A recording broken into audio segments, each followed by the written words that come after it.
உங்களுடைய தலையெழுத்தை மாத்தணும் அப்படின்னா தெளிவா கேட்டுக்கோங்க. நான் இன்னைக்கே திருச்செந்தூர் கிளம்பி போவேன்னா போலாம், தாராளமா போலாம். ஆனா அதுக்கு அவன் முடிவு பண்ணணும், சண்முகர் முடிவு பண்ணணும் நீங்க வரணும்னு. அதுக்கு என்ன பண்ணணும்னா தெளிவா கேட்டுக்கோங்க.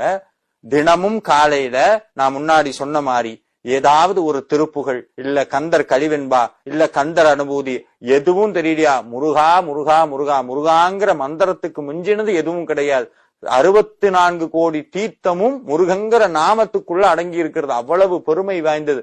முருகா நீ எனக்கு கனவுல உத்தரவு கொடுக்கணும், நான் உன்னுடைய கோயிலுக்கு வரணும்னு வேண்டுனீங்கன்னா முருகப்பெருமான் உங்கள் கனவிலே திருச்செந்தூர் வருவதற்கு உத்தரவிடுவார். எப்படி உத்தரவிடுவார்னா, மயிலாக காட்சி தரலாம், இல்ல வள்ளிமலை சுவாமிகளுக்கு வந்த மாதிரி கனவுல முருகப்பெருமானே திருச்செந்தூர் வான்னு கூப்பிடலாம்.